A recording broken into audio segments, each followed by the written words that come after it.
Welcome to FourSight U. Today, we are really excited to have our guest, Mike Ackerbauer, known as Dr. Macker, because he just got his PhD. And today we're going to be talking about design thinking, Agile, and FourSight, and how those process models fit together. Mike is from IBM and has used both models extensively and is deeply familiar with FourSight as well. So he's the man for this conversation.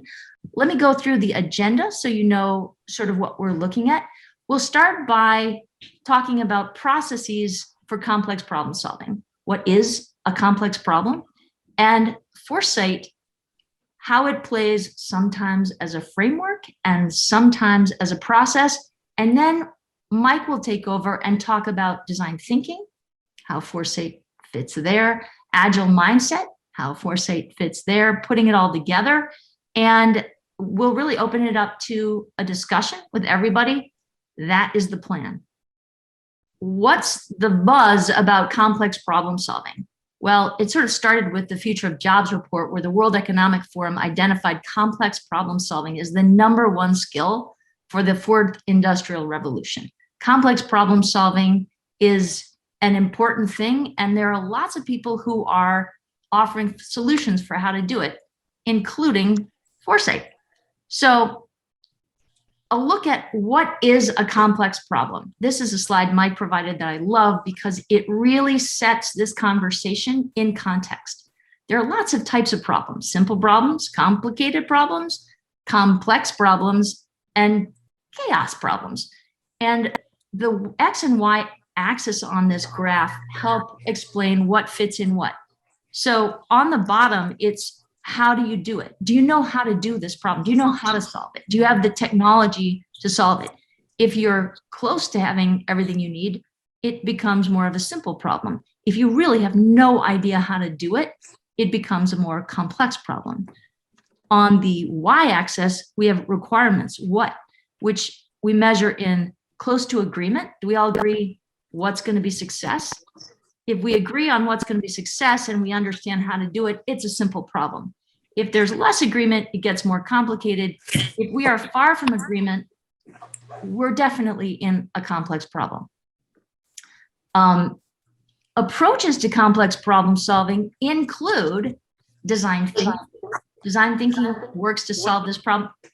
Also Agile and also FourSight. FourSight is a complex problem solving system. Design thinking and Agile are really widely known. FourSight, much less widely known.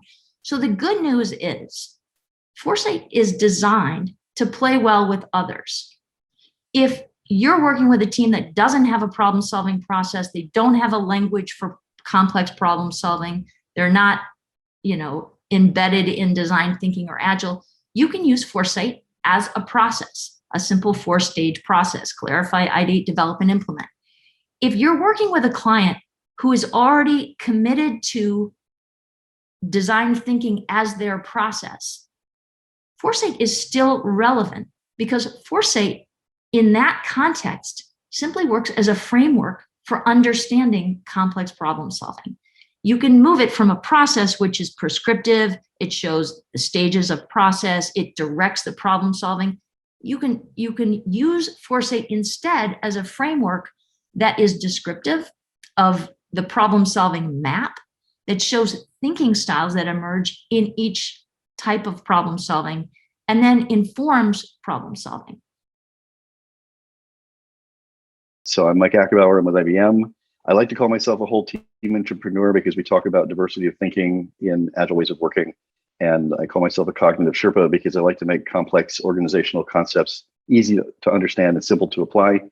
When we think about the people who will experience what we produce, think in terms of a coffee maker. The difference between a coffee maker and its functionality and design thinking when we talk about coffee making is that we're looking for the experience, that moment where you have your cup. It's a brisk morning and there's steam coming off the mug, just enjoying the aroma. So you just take in that moment. And so the coffee provides you an experience. That's what design thinking is about. It's talking about the front end of what will we produce that adds value or a meaningful or a delightful experience for an end user. And this is the Stanford D School's version of design thinking. I believe they were the pioneers in the field.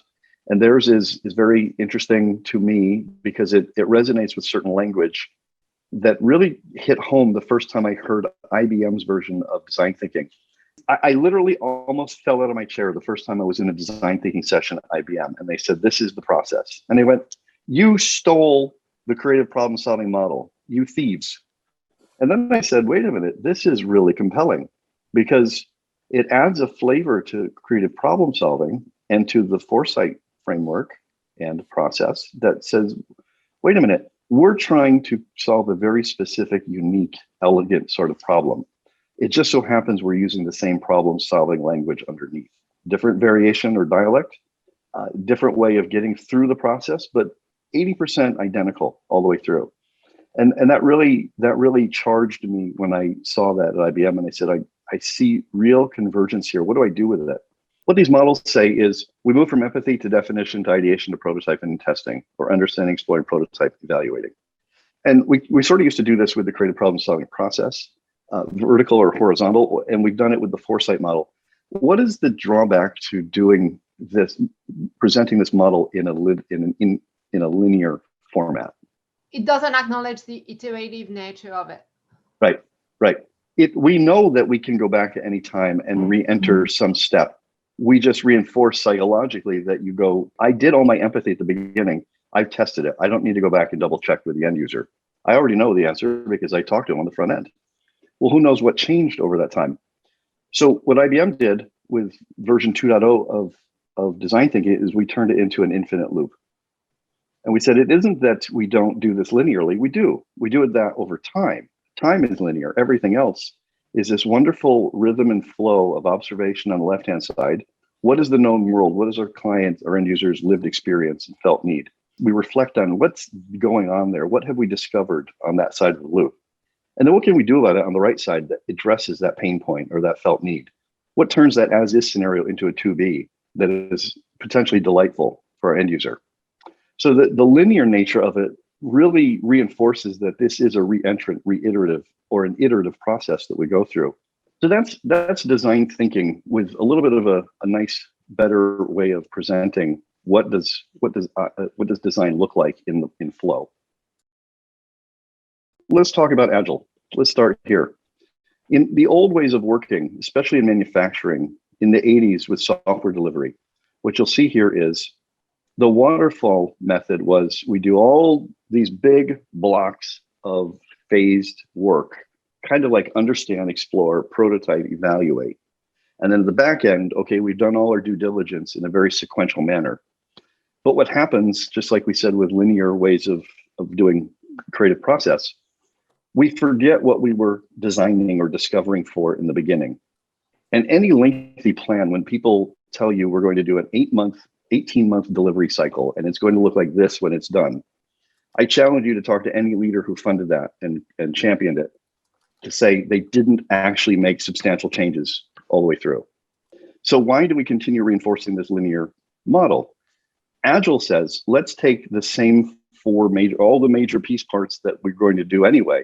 Let's chunk them down into smaller, decomposed levels of value and create them iteratively in shorter time spans. Let's do little chunks of value sooner that we can evaluate, close those feedback loops quicker. And we can determine sooner, are we on the right track to what we said we were going to deliver? But then we don't commit to an 18-month plan. We commit to 6 months, 3 months, 2 or 3 spans of iteration, like 2-week blocks. We've got a big goal. Let's move toward it and let's see how we're tracking toward it. But we can course correct a lot easier and a lot sooner if we're releasing smaller chunks of value sooner. And that's the essence of Agile. So if I were building, if I were in some sort of manufacturing business, this is the model. Why would I say not the top version? Let's do the bottom model. You get to actually use and test each phase and see what works and what doesn't, and people can benefit from the work that you've already done in the meantime. Yes. Thank you, Megan. Absolutely. I can test, I'm going to stand up because I'm so excited. I can test every one of those iterations to see what value I created. You can't test for value in the first one. That's waterfall. That's designing, and even in design thinking, and I get to the end, I can test it, but I haven't actually closed the feedback loop until the very end. So the sooner I can produce something of value, I can determine how close I am to what the end user, the client, the customer actually wanted. I know immediately this isn't what I want in iteration 1, but number 2, I already know I'm moving forward. I have moved the needle to neutral from negative. That's progress. And by the 4th iteration, I have something that the customer wants or the client. So I've done it in less time, but now I'm just adding more value beyond that. If anybody knows the book, Teresa Malaley's book, The Progress Principle, it says, teams are much more engaged and motivated and inclined to bring their creative best to their work when they see small increments of progress towards meaningful goals. That's what Agile does. Here's one way, one of the frameworks we use heavily at IBM and other companies we serve in terms of being Agile and producing in Agile ways of working. This is called the Scrum framework. It's a subset of other Agile ways of working, but these are the core model of how does this happen in this iterative fashion. On the left-hand side, pretend the product backlog represents everything that came out of the design session, just anything we produce of value, and we want it to have impact, sparkle, that will delight our customer. What the team does is it says, well, let's take a subset of that product backlog and turn it into just enough work called the sprint backlog that we can contain in one sprint, a time-boxed, consistently time-boxed fashion, like 2 weeks, up to a month. Determine what is involved in those higher level goals of value. We commit to it, and we run through this cycle of work for 2 weeks or whatever our time box is, and it has to be consistent. Every day we check in and say, how are we doing? How are we moving value forward that we are producing? Throw it up on something like a Kanban board, to do, doing, and done. And the more we're focused in on a few things where we're not multitasking, the sooner we'll get meaningful work through the pipeline that we can evaluate. At the end, we call that an increment, a piece of value that we've pulled out of the sprint backlog that represents this larger hill. And we go review it with whoever commissioned it. And then we have a retrospective that says, how well did we work together? Let's take any improvements from the sprint retrospective or the sprint review, ways in which we close feedback loops, put it back in the planning session for the next round. So we continuously improve in this cycle. This is one version of Agile, but this is how the sausage gets made when we talk about Agile ways of working. And so I do this in the opposite direction with Agile teams, is I'll say, tell me your process. And they'll say, well, I need to understand what kind of problem you're trying to solve. Great, you're clarifying, terrific. Then what? Well, then we talk about options. Great, you mean I could do this, or I could do that, or I could do a third? Yeah. Oh, it sounds like you're ideating. Great, how do I know which idea is worth doing? Well, you talk about, eventually they'll say something like assessing, evaluating, or criteria.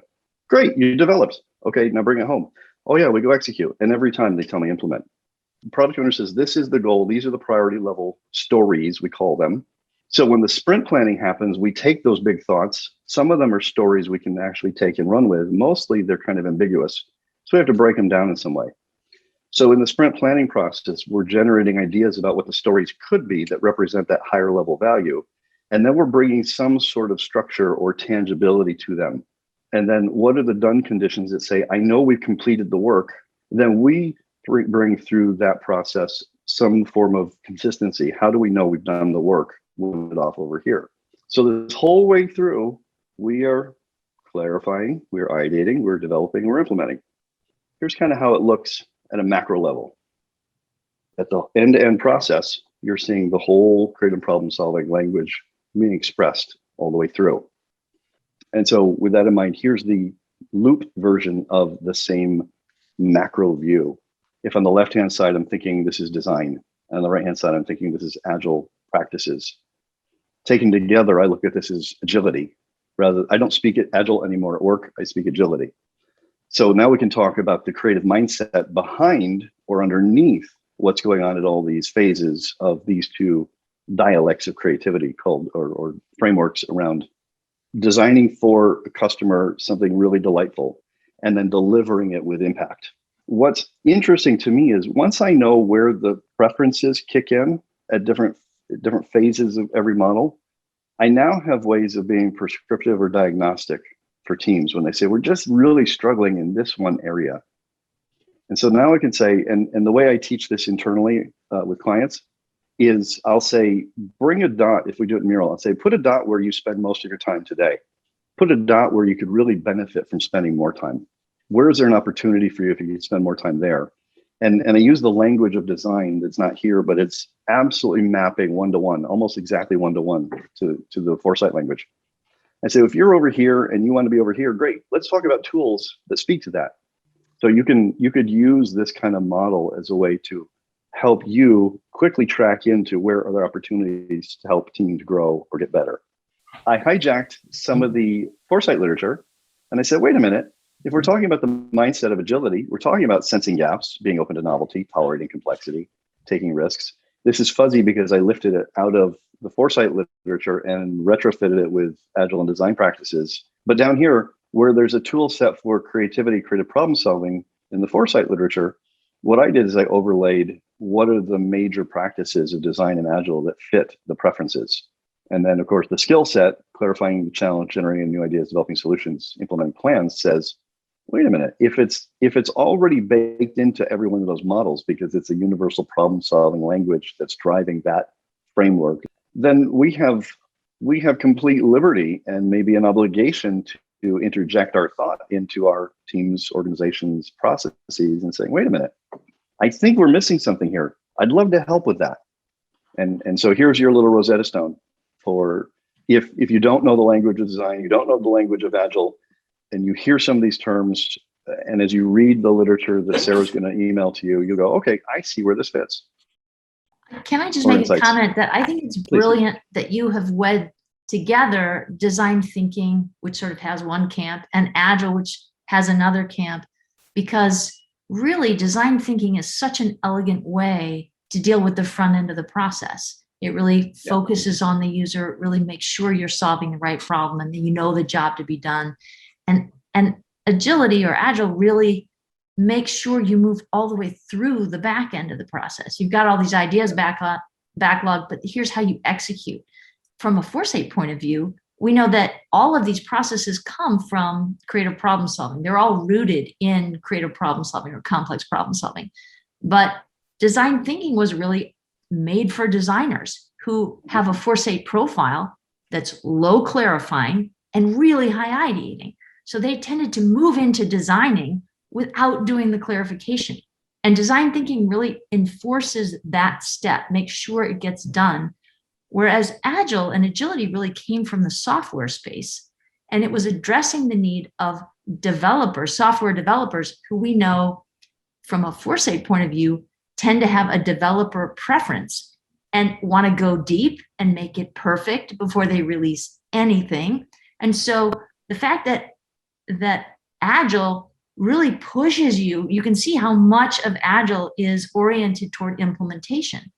So Agile is a great process for there, but what happens is businesses adopt Agile and they adopt it all over, or they adopt design thinking and they adopt it everywhere. And I think, Mike, what you've done by pairing these two is really, really brilliant. I think it's brilliant. Thank you, Mike. This was so valuable. And a round of applause for Mike. And again, we'll stay here and watch. But thank you, Mike. This was great.